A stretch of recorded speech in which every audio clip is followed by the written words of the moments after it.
Munchkin call.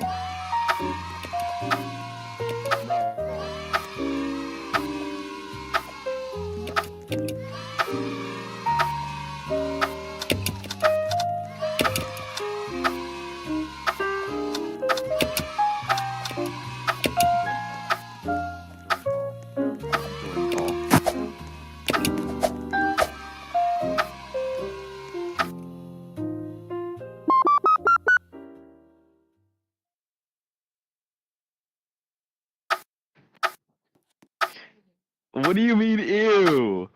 What do you mean, ew?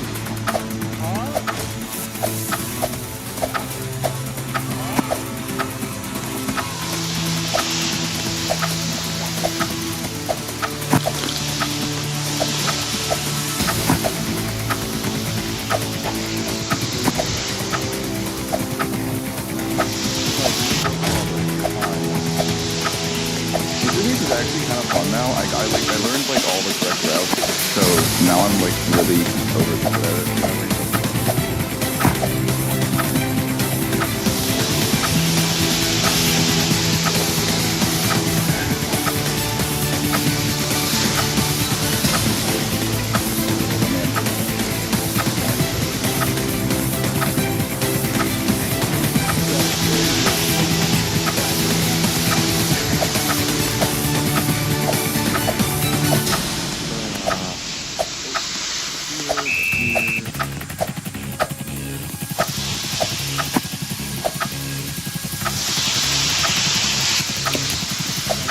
Thank you.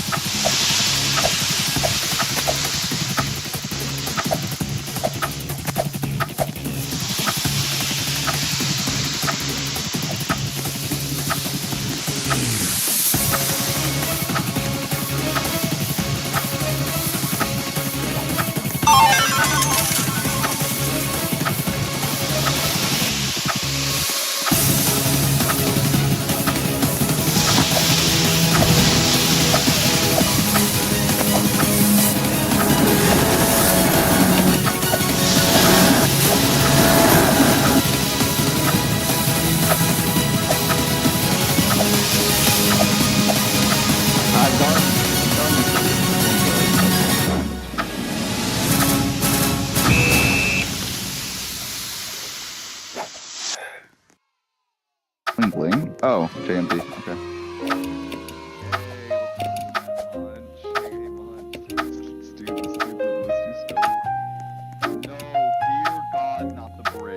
Not the bridge. Much for the love of God, that map is brain dead. It's so brain dead. It's so brain dead. It's so brain dead. It's so brain dead. Snowy Field Bridge is that bad.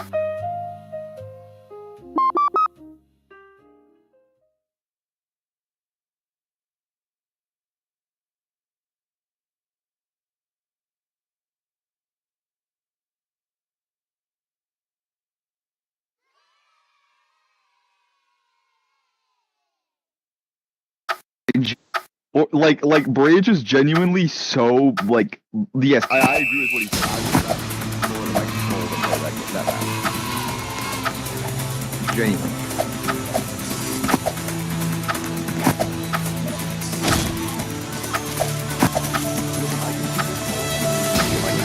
I can do this on when you're playing Astro.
Are you on blue team or are you on red team? Blue team or red team?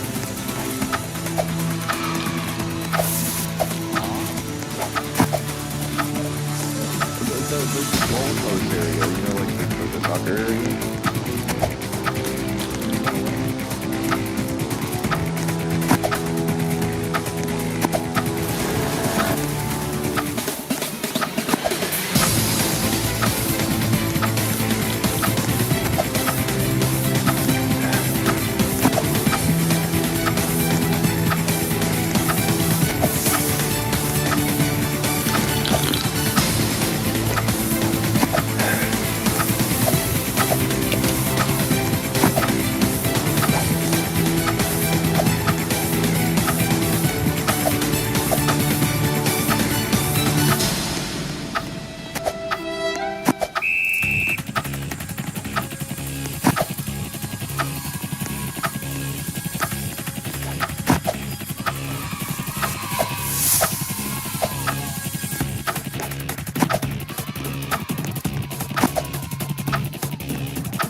The oof sound effect is back.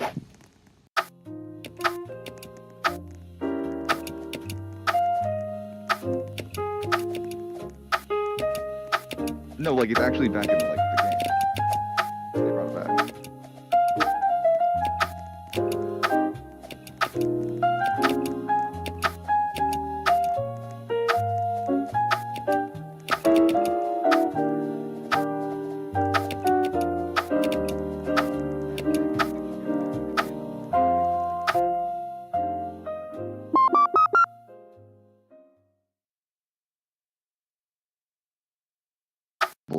Oh wait, seriously? It plays some creatures?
Jesus Christ, that guy. Oh, he's the number 2 person from the awards in all these.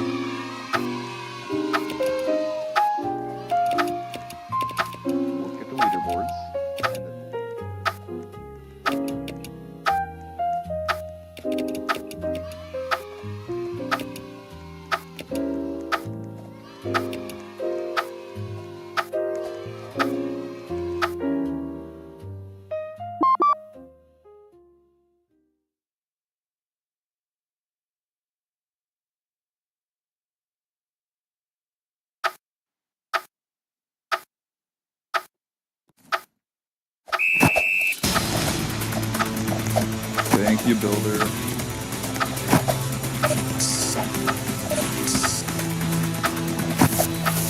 I didn't touch that. You and I did not touch that.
Look at the leaderboard up there. You see that leaderboard?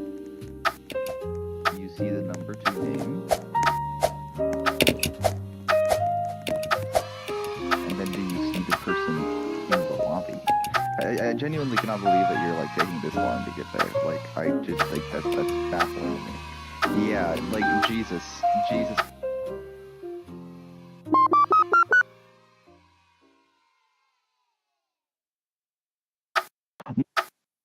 Let's go! I'm gonna cook! I'm gonna cook! Boing boing raid!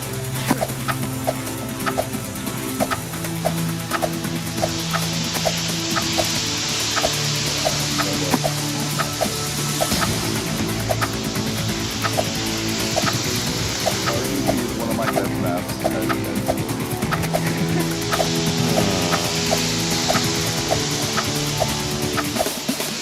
Yep.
Raid, dude. That's like annoying.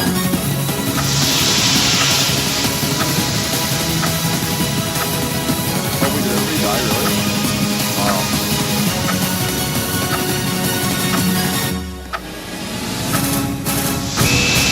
One live. Oh, 2. Hell yeah. Yeah, good enough.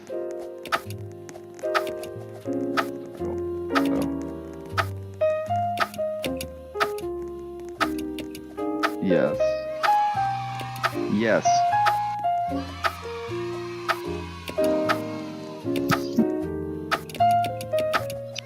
Cannot believe that took you that long.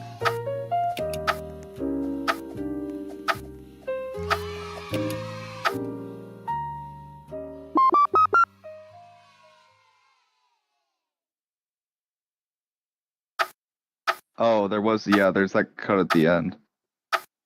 I mean, yeah, but it's not like yeah, it's like, I missed the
I kind of want it to be blinking red again so that I can redeem myself.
Wait, what?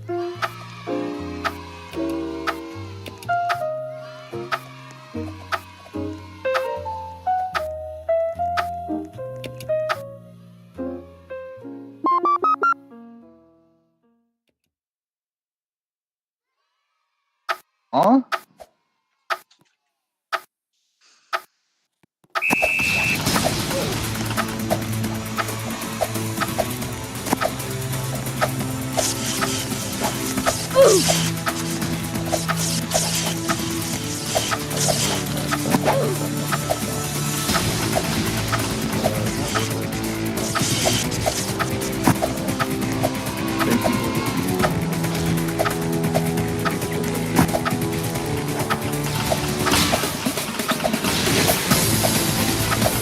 God, heard it. Thank you, Fox.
The fear of the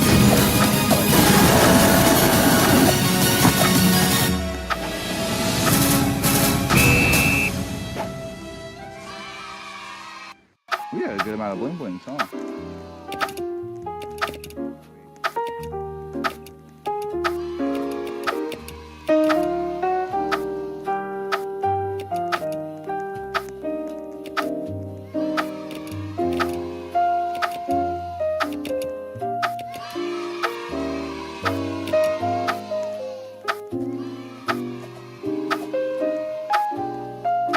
I'm dumb. I know I'm dumb, but like I feel like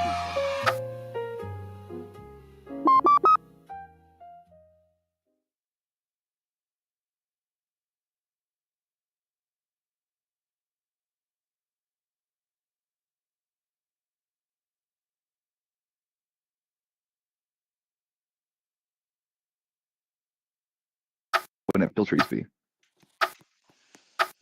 Bill Treesby, guys.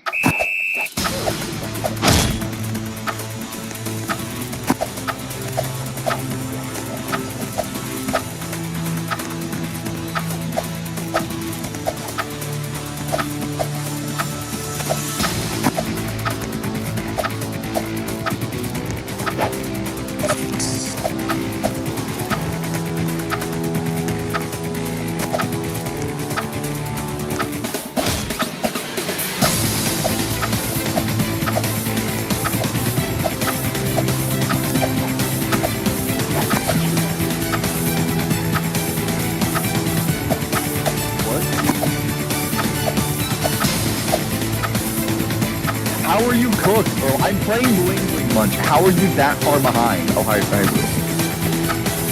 yeah, you need to slide jump too. You have slides. You can do the exact same thing. God darn it, it hit me through the wall.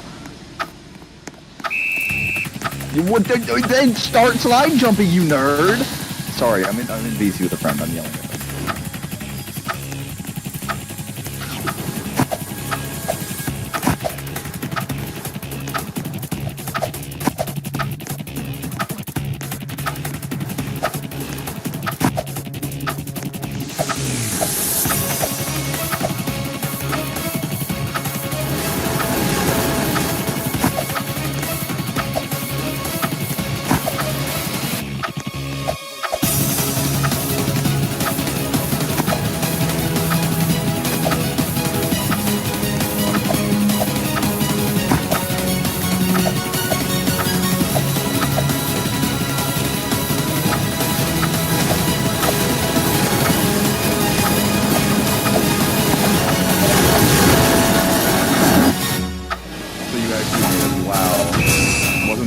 bad, huh? Just slide jump more. Oh, HSD. I got undonned by a refreshing roll. What?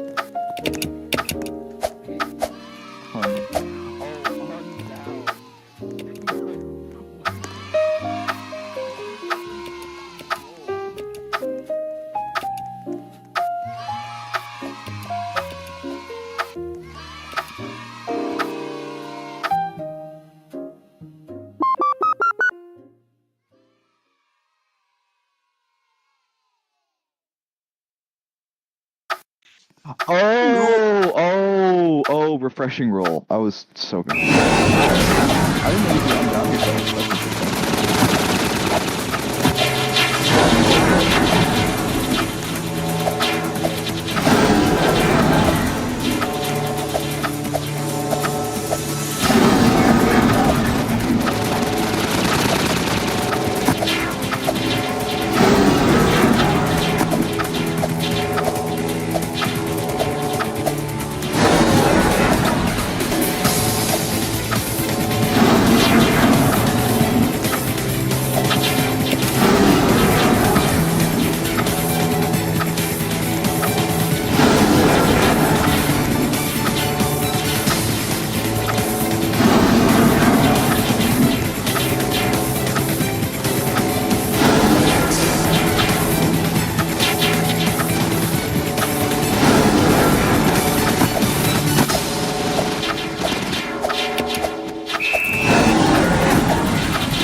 Into the settings, there's no in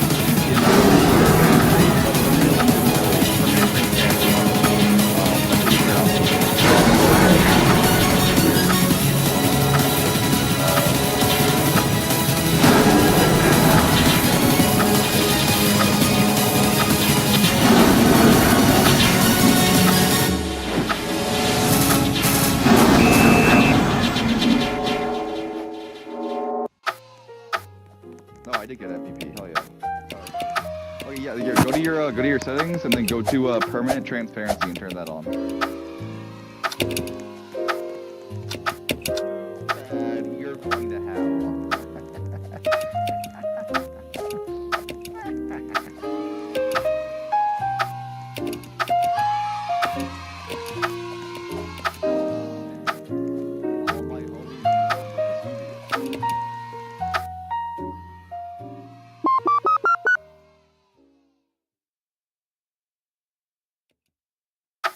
I mean, what's your wish? Oh.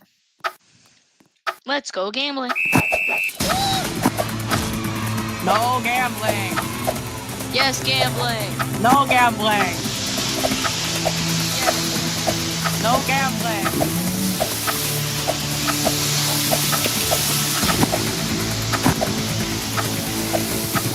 Wait, what'd you say? Wait, what movie is it? Oh, that's cool.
I guess I'm what you could call a sort of freelance investigative journalist.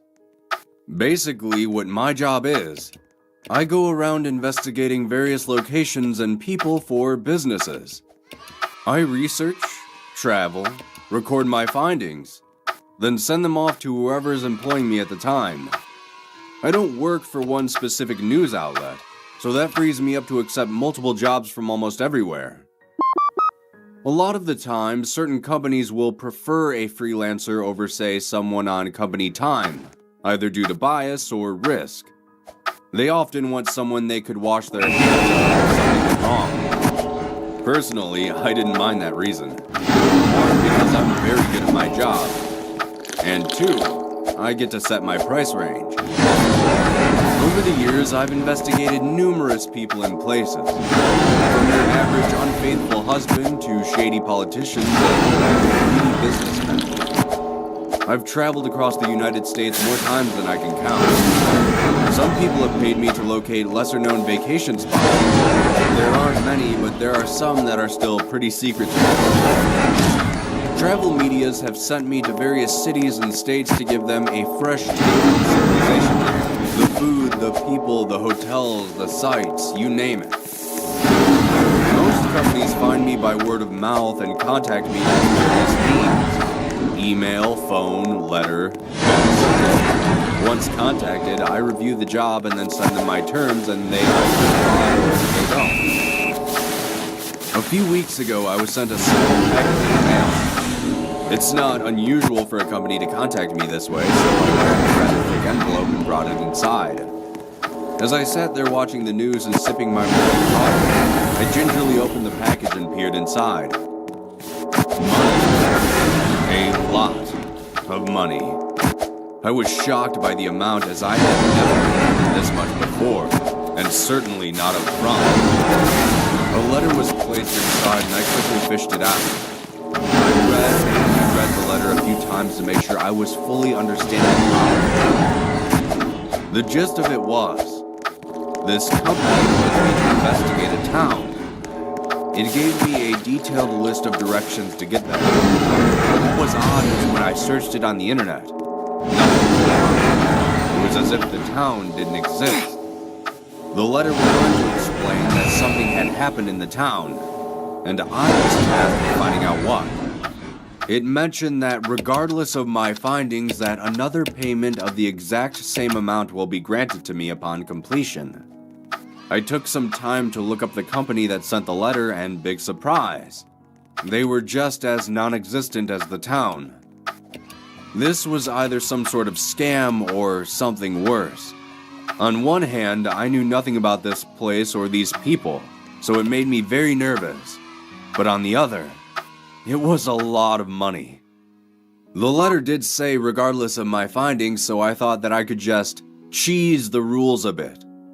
I could go to this town, drive around for a little while, leave, and collect payment. So that's precisely what I planned to do. I packed my bags, hopped in my car, and hit the open road. The town in question was quite far from where I lived, but the money negated the distance. I drove from state to state until finally I entered the proper one.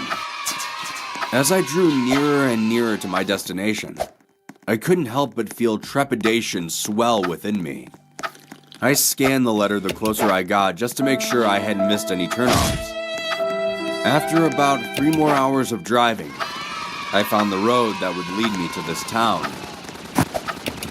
It was around midday as I turned onto the road, and the sky seemed to have been taken over by thick gray clouds as I drove. The overcast gave all the surroundings a sort of muted coloring, like the life had been drained from nearly everything. The plants, the ground, the trees, the road, the signs. Everything was dull. A few moments later, I was passing by the sign to the town. Buildings started to appear on the horizon. A gas station, a few outlying shops, then the houses. A few at first, then more becoming densely packed together as I neared the center of the town. The first thing I noticed as I drove through this town was that there were absolutely no inhabitants. At least, none that I could see. Cars were parked along roads and in driveways. The houses were all closed up with no lights on. None of the buildings looked to be boarded up, just empty. I'm not sure if you've ever been in a ghost town before, but the mystery of it is enough to chill you to the bone. I pondered the letter I had received. Could my employer know the current state of the town? Was this the reason I was sent here? To discern the cause of it? I have investigated many things, but this was quickly expanding beyond my pay grade. I also began to wonder why it was I that was chosen. Surely this could have been investigated by more professional means, like the police or the government.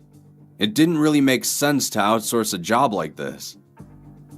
As I was lost in thought driving along, I caught a glimpse of something out of the corner of my eye. I stopped the car and looked, but nothing was there. It just seemed to be a flash of movement, but it passed. I was almost at the center of the town, and I decided that once I hit that mark, I'd turn around and leave, telling my client that I couldn't find anything. Sure, it was cheap of me to do so, but my entire body was screaming for me to get out. Just as I pulled up to the central intersection, my worst fear came to fruition. My car's engine sputtered for a few feet, then died. I gripped the wheel tightly, staring straight ahead, not wanting to acknowledge my incompetence. I removed the keys from the ignition and looked around. The sky had darkened significantly by this point. It gave my surroundings an almost black and white hue to them. I opened the car door and stepped out onto the street. I pulled my phone from my pocket, but for some reason it wouldn't turn on. It was as if it had been completely drained of its battery life.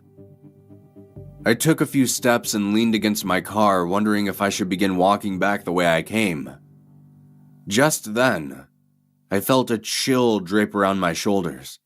My breath visibly left my shaking lips. A voice in the back of my head screaming at me to not turn and look around.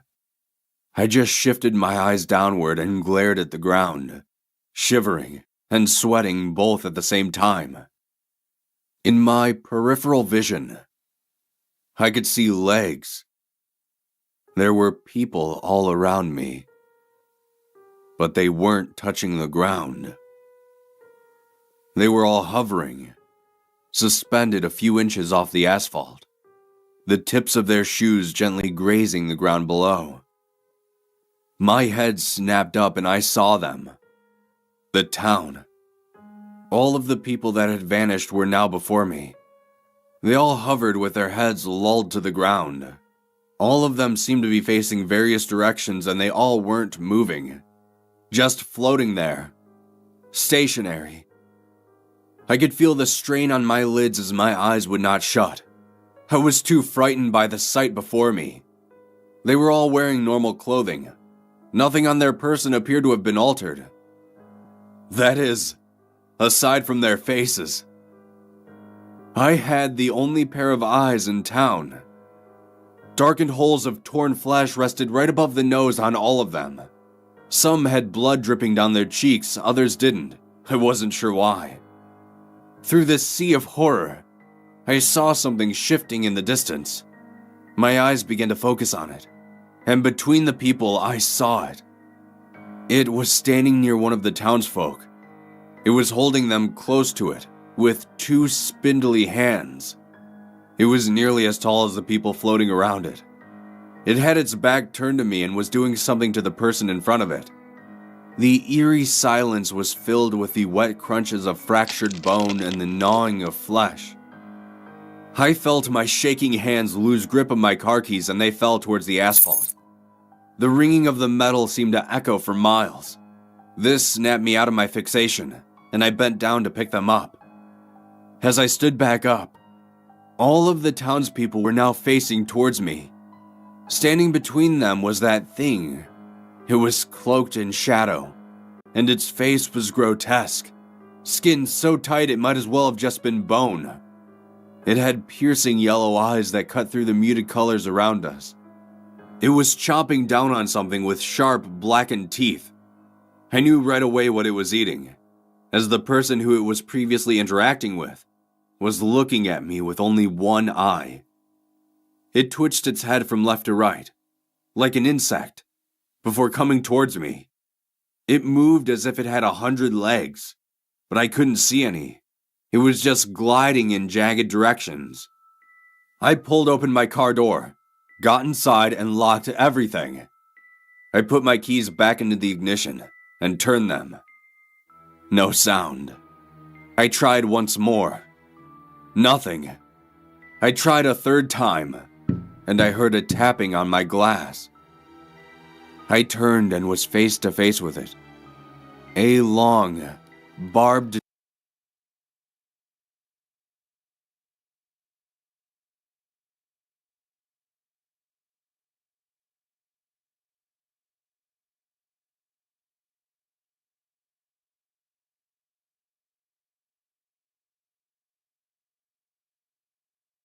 tongue stretched from its mouth and raked along my window. It sounded like nails on a chalkboard. I screamed. I had never been more terrified in my entire life. I begged to as many gods as I knew about to please just let me leave this place. I tried the key one last time, and the engine roared to life. I put it in reverse and floored it. The wheels and axles screamed under the torque. I expected to plow through all the floating people around me, but as soon as I began to move, they disappeared. I drove for days without stopping before making it home. I sent a letter to the address that the company had given me, telling them down to the smallest detail what I had experienced. I wondered what they would do, if they'd simply reply or what. Then, a few days ago, I received another letter in the mail. It was from the same company, thanking me for my work. They enclosed the other half of my payment and told me to reply if I would like more work. I burned that letter shortly after reading it.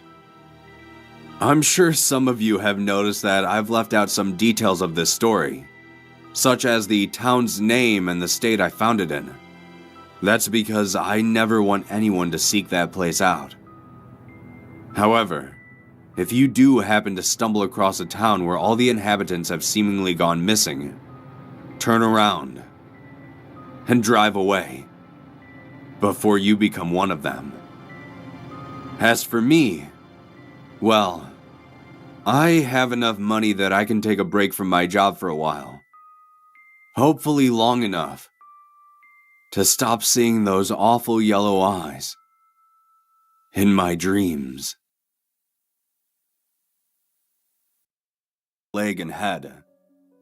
Katie saw that I was awake and came over to ask me how I was feeling. I could barely speak, and she told me that everything will be all right. I asked her what had happened.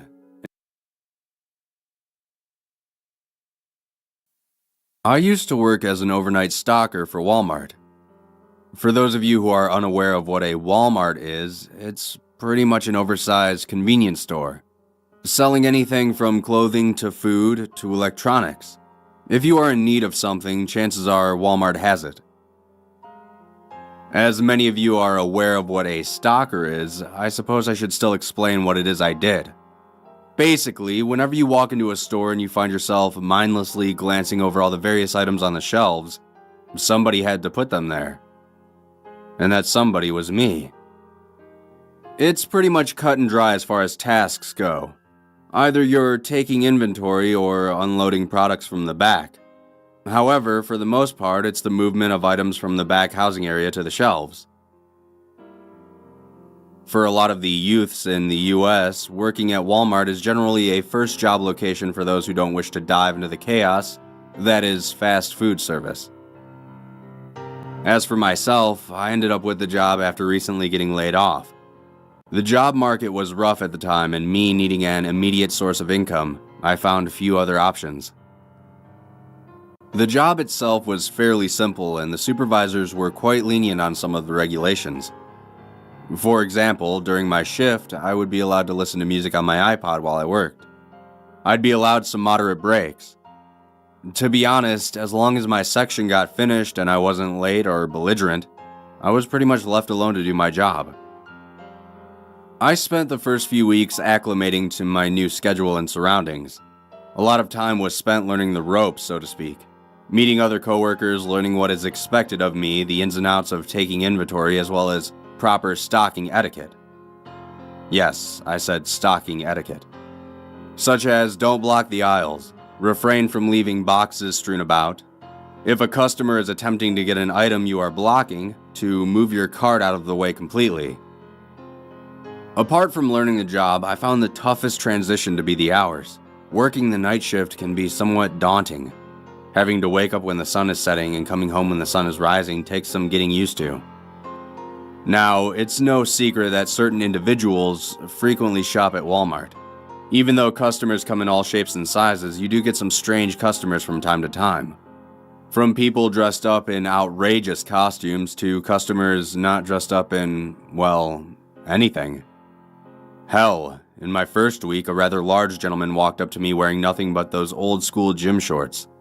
You know, the ones that are far too short for anyone to be wearing legally. He then demanded I tell him where the office supply department is. Why he's seeking the office supply department at 2 o'clock in the morning wearing gym shorts is beyond me. But that's not what this story's about.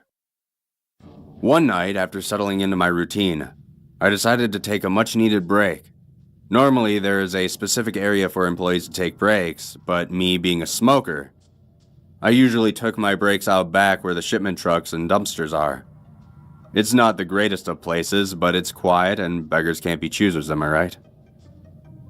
I was standing out there, enjoying the peace and quiet, watching the light from the single street lamp bounce off the green sludge the dumpsters were leaking, when I saw movement out of the corner of my eye. From where I was standing, there were two semi-trucks side by side. I thought I saw someone or something duck between the two when I glanced over.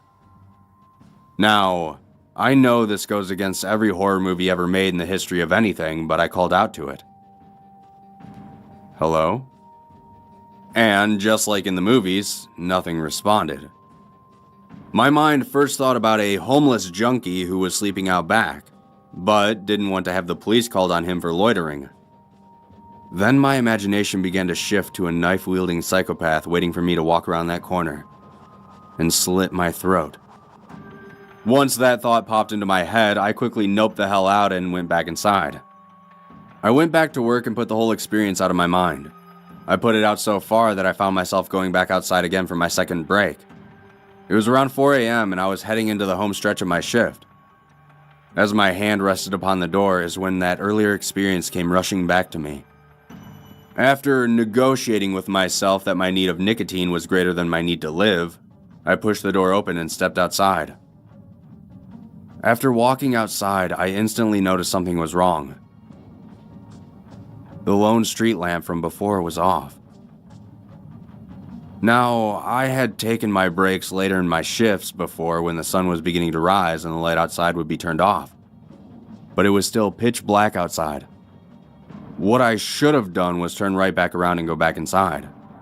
But in a moment of tired confusion, I accidentally let the door behind me click shut. It was one of those external doors that are always locked from the outside to prevent thefts. Normally, I would just prop it open, but in my stupor, I forgot. Hearing that click, I felt my heart begin to beat faster. I tried to calm myself, rationalizing that it was only a 2-minute walk around the building to the front. So I stood there, in the dark, the only light emanating from the ember of my cigarette.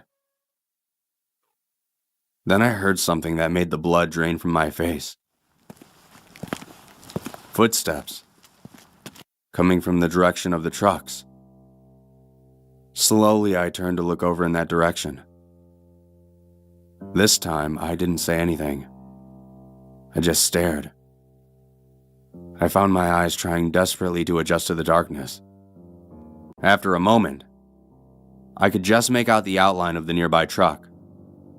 I attempted to comfort myself again by thinking it was just the homeless guy. Apart from the smoking, I'm actually in pretty decent shape, so unless the guy was a sumo wrestler, I figured I could handle myself in a fight. That's when I saw it. There was a part of the truck that was much darker than the rest of the metal. The dark spot stretched from the ground to near the top of the trailer. The shadow was in the shape of a man.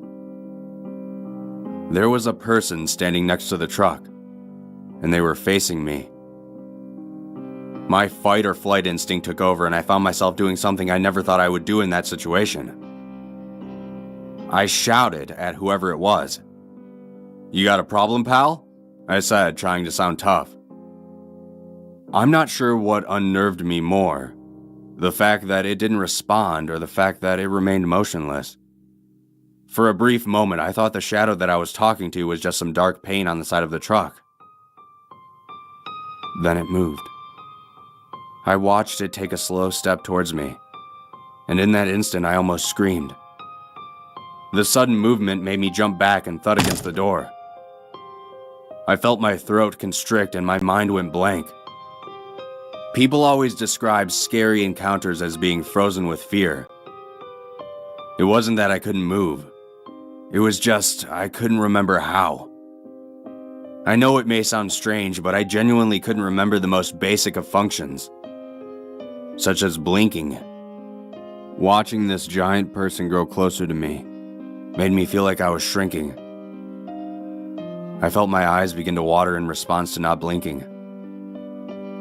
When my eyes finally couldn't take it anymore, they shut. In that nanosecond, my eyes were closed. This thing had closed the distance to me and was now about 3 feet away. I could see it much more clearly now. Its body was tall, but incredibly thin, like this creature hadn't eaten in years. Its appendages were equally as long as its torso. The skin on its body was like charred meat, almost like it was covered in ash. I didn't want to look up at its face, but my eyes drifted up without my consent. Its eyes were paler than my skin at that point. Seeing them up close, they almost glowed against the darkness. Its mouth was jagged and dripping some type of oozing liquid. What scared me the most was how utterly quiet it was, like it was some sort of hunter stalking its prey. Even at this distance, if I wasn't already aware of its presence, I probably wouldn't have seen it. Suddenly, it raised its bony arm towards me. The arm was almost long enough to reach me from where it stood. Whether it was instincts or watching too many martial arts movies, my brain suddenly came back online. I swatted its arm away and took off as fast as I could to get around the building. The entire time I sprinted around the building, I felt as if its fingers were grasping at the back of my neck. My lungs started to burn. I wanted to throw up. And if that thing touched me, I probably would have destroyed my pants. Rounding the corner, I crashed into a late-night customer's shopping cart, sending the contents flying. I quickly scrambled to my feet and looked behind me. I was alone. Well, alone with a very angry customer.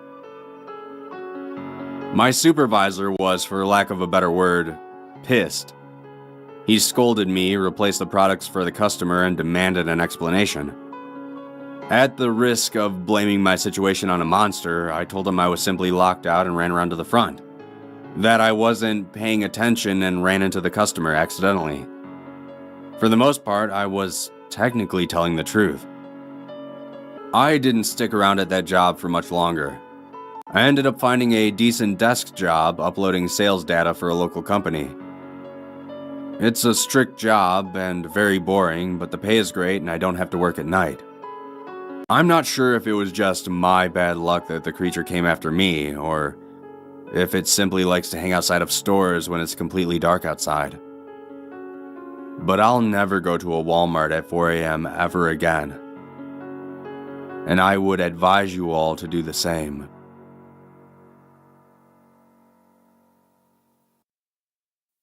A single day added onto my sentence meant the difference between a normal jail and the unending nightmare of Pembina Prison.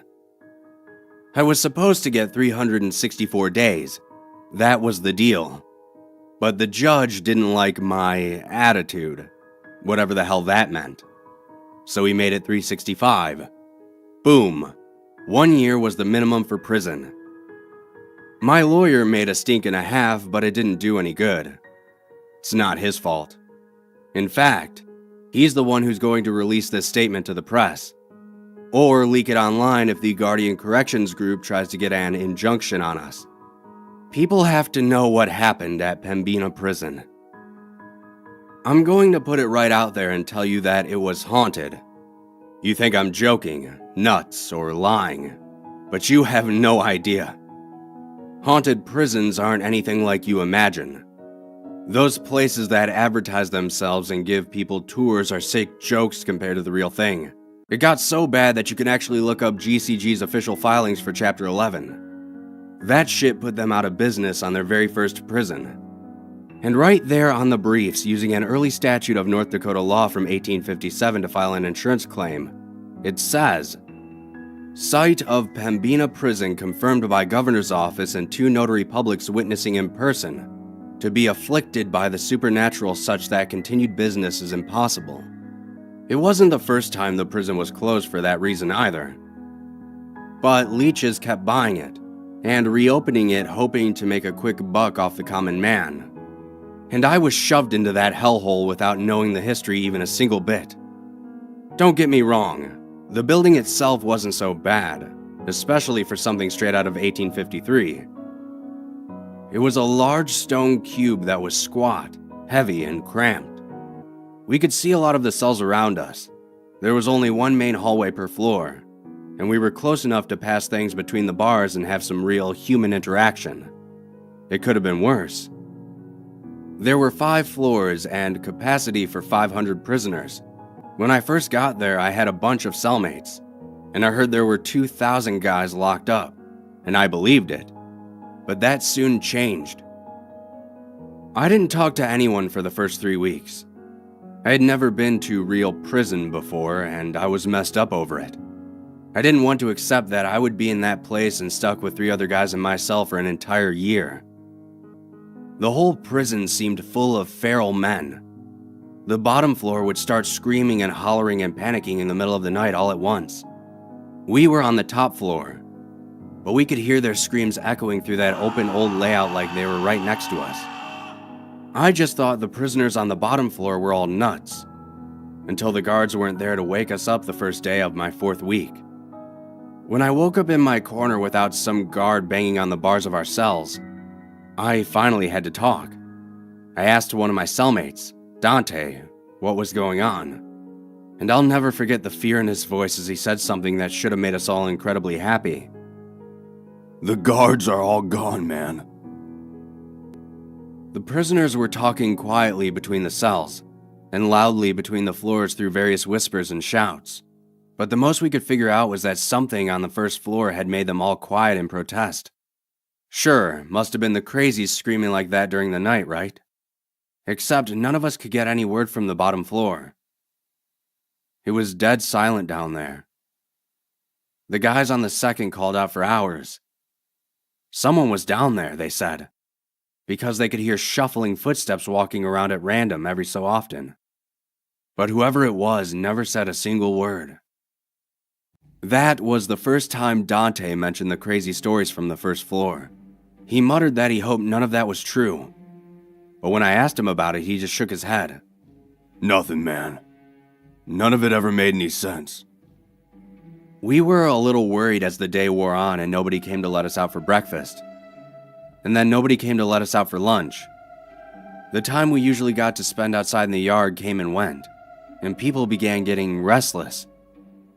In the cell to our left, Dante's friend Will began telling the guys to pass the word that we should all calm down and start sharing any food we had holed away. I remember asking Dante, is it really that bad? "They've denied meals and yard time for a day or 2 before," he told me. But the other 2 guys in our cell didn't look convinced. One of them said, "But not like this. They made damn sure we knew what we did. They never just up and left before." Someone then handed us pieces of crusty old bread through the bars. It was much appreciated. The new guards didn't show up for another full day. We got plenty of yard time that day from these new guys, but they seemed more confused than us. We all watched from a distance as Will asked the guard about what had happened. The guard shrugged. I don't know. GCG was paying a premium for fast hires, so I signed up. What about the other prisoners on the first floor? Will asked. We could hear them shuffling around down there. We looked on the way out to the yard, but we couldn't see anyone. Huh. The guard frowned. Nobody in there. They all got transferred. Transferred? The hell's that mean? It means DOCR took them back. Returned to state custody since the company couldn't handle them. That made sense. If the floor had been full of nut jobs, then North Dakota's first local private prison company hardly had the experience to handle them. But these new guys didn't even have the skills to handle us. There were half as many guards as before, and they didn't know the routines or who was the dangerous ones among us. As a result, they were distant, scared, and forceful. All except one guy, Kellen. Kellen wasn't the first guard to treat us like human beings, but by then he was the only one around. He traded jokes while in the yard, never hit us, and looked us in the eyes when he talked. He went and found some paperwork to confirm the crazies had actually been transferred, but it took 3 months to get that info out of GCG. By the time he told us he had heard back, we had sort of forgotten the whole thing. 2 nights later, maybe 2 hours past lights out, the guys on the second floor began screaming. Dante leapt up and fell onto one of our cellmates by accident before shouting, "Shit, must be a fire!" Other guys in our row began banging on the bars and shouting for the guards, but the uniforms charged past and headed downstairs without talking to us. We could hear them shouting orders from down below, and then yelling in confusion. The prisoners' screams were clearer coming from the second, and it sounded like they were terrified of something in particular, and wanted help. The sounds of gates being slammed and people running reached us after about 10 minutes of shouting, and then it was silent. We sat in the dark, waiting and listening until morning. When the new shift came in, they were surprised and confused, and Kellen came by to ask what had happened. We told him what we knew, but he had shown up and found open gates and an empty second floor. There was no indication what had happened, but he promised to check with corporate and figure out if the absent prisoners had all been rapidly transferred again. Dante gripped the bars and made sure Kellen was looking at him. "Please, find out who the hell is walking around down there at night." Kellen blinked at that. "I mean, I'm the day shift, so I don't know what I could do, but what do you mean?" "The prisoners are gone," Dante told him fiercely but quietly. "But the guys on the third floor said they still hear someone, maybe 2 or 3 someones, shuffling their feet every hour or so until morning." "I guess I could go look right now." Dante reached through the bars and grabbed his uniform, something which usually warranted a beating.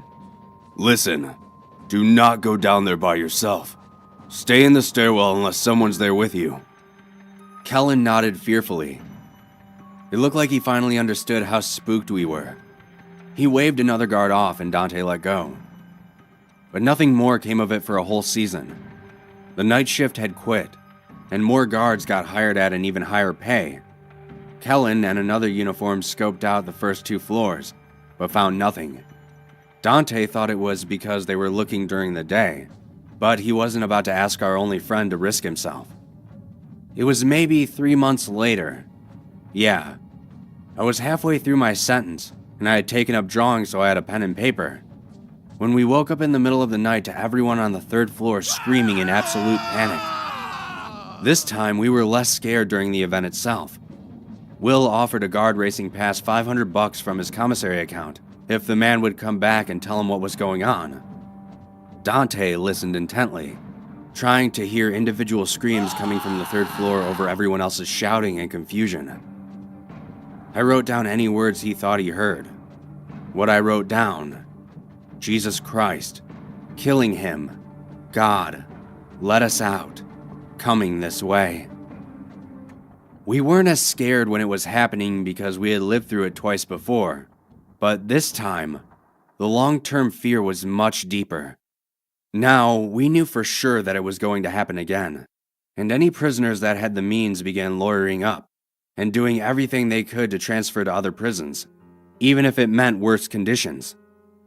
The problem was, the North Dakota prison system was already overflowing, which was the whole reason GCG got started in the first place. So every guy that got out meant it was much harder for the rest of us. Both of our cellmates transferred, giving us more space, so that was nice, but it was small consolation. Apparently, word had started to spread on the outside, and GCG's solution, instead of paying the guards even more, was to stop having a night shift at all except for just one poor guy. Kellen was a bit miffed that he hadn't gotten a raise out of the whole thing, but he was starting to believe us that something was going on. By then, he had been around a while, and he knew we weren't bullshitters. And too many other prisoners had told them they had heard someone walking around on the first, second, and third floors at random during the night. It was just a few steps, sometimes as many as 20, but it only happened every so often, and only once it had been long enough that you thought it had finally stopped for good. One guy on the 4th floor said he heard a full run from one end of the 3rd floor hallway to the other, clear enough that he expected a guard to come charging up the stairwell, but nobody appeared. He bashed his skull on the prison walls and got transferred out on medical leave the next day, so we took him seriously. And that was enough to get Kellen to start doing some research on the outside. He came to us in the 7th month of my sentence with a pale face. Beside us at the bars, Will asked, "What's the word?" Kellen seemed grim. "Lot of bullshit out there, but this place is mentioned a lot. It's been closed before, but I keep getting stonewalled when I ask for the historical documents. Thing is, I don't think the prison itself is the problem. Get this." He pulled out a notepad for reference. 2 Canadian priests, Fathers Norbert Preventure and Sever Dumoulin, visited Pembina in 1818, before it was even an official township. That was back when the Hudson's Bay Company was big around these parts. That's how long ago it was. Pembina was the biggest town in North Dakota then, so the trading post was full at the time. So the priests chose to sleep outside where the Pembina River meets the Red River. The folktale has it that the vision of a rotting woman came in the night and stole Preventure's life. The 2 men bartered with her to split the remaining life between them, consigning both to live only 35 more years instead of the 70 Sever had left. Sever got an extra month and 20 days as a gift from his friend for his sacrifice. Kellen paused as if we might guess the obvious outcome. They both died 35 years later. I knew Pembina Prison had a horrible problem, but that didn't mean I had to believe everything. Let me guess, a month and 20 days apart. Kellen nodded. Dante snorted. "It's true, man," Kellen insisted. "The dates of death are right there on the Wikipedia. But get this, 35 years after 1818 made their death year 1853, the year this prison was built. And the place they camped that night? By the meeting of the rivers?" I wasn't sure what it meant, but I was beginning to feel very uneasy. "It's here, isn't it?" He was dead serious. "I think there's something here.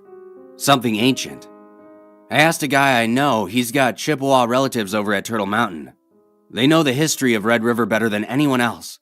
He said his uncle told him never to sleep at the meeting of Red River and Pembina River. He said something lives there, under the ground, and awakens with the changing of the seasons." We were silent for a beat after that. It was folktale nonsense, but it was as good a theory as any. Whatever it was going to come back. And it wasn't friendly.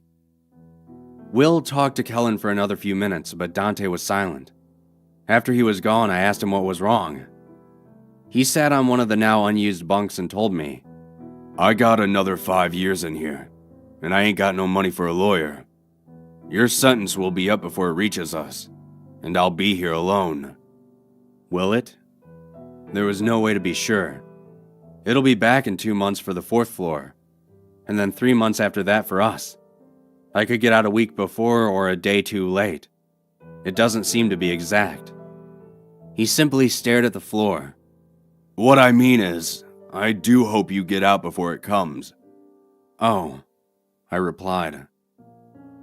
I wasn't sure what else to say after that, so I just sat in my corner like I always did. It wasn't too much after that we heard GCG was going under. The mad rush of transfers had pissed off the state and lost the company a vital contract for a second location, and investors had pulled out or something.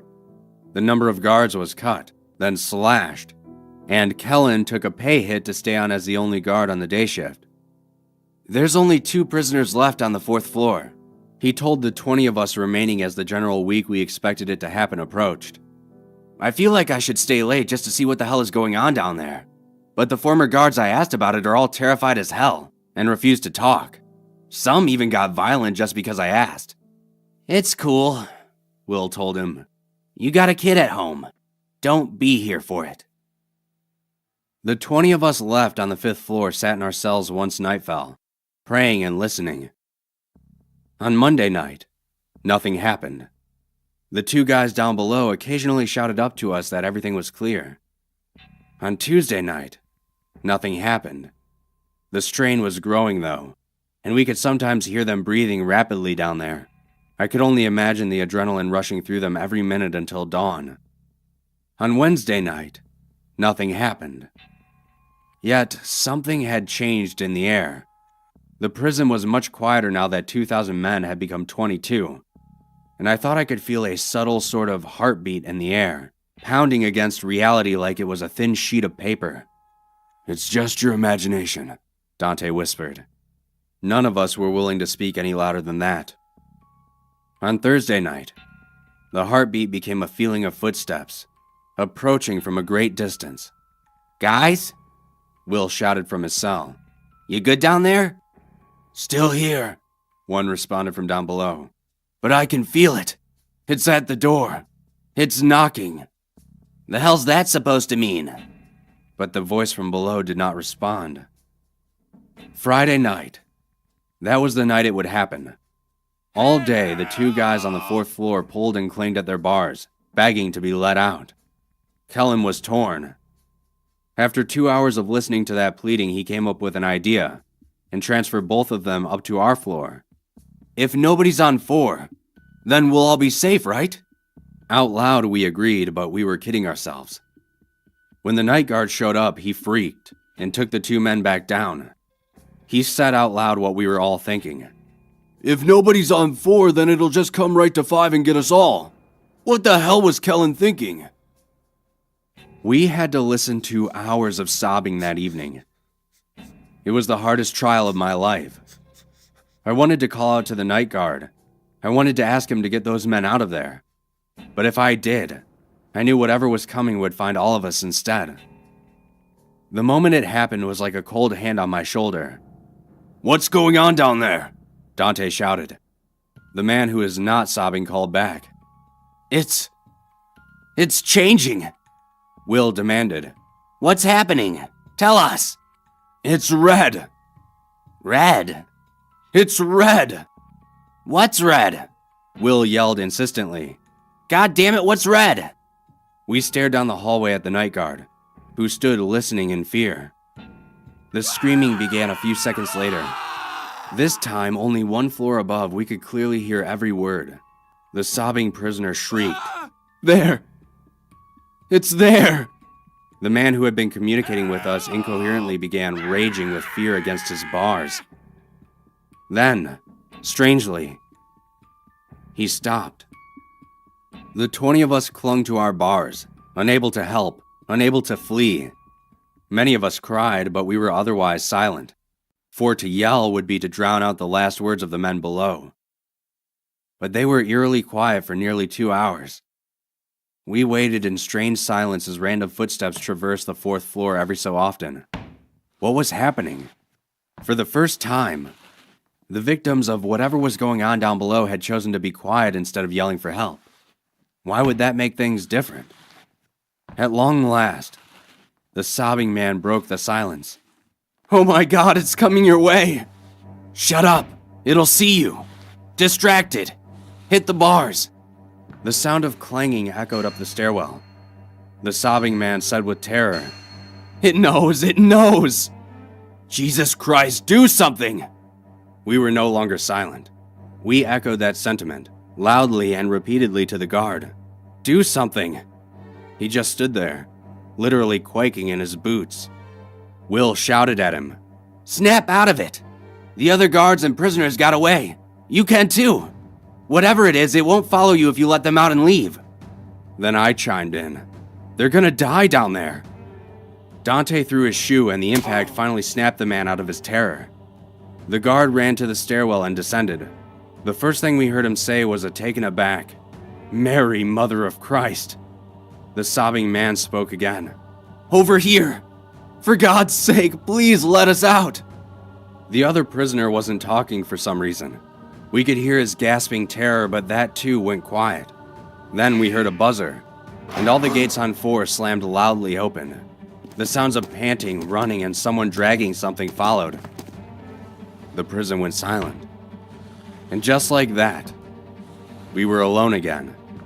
The formerly crowded prison now felt terrifyingly large and empty with only 20 of us and no guards. That night, the unmistakable sound of footsteps echoed from down below. I counted time as best I could. 40 minutes. Then someone took 3 steps out of a cell and into the hallway.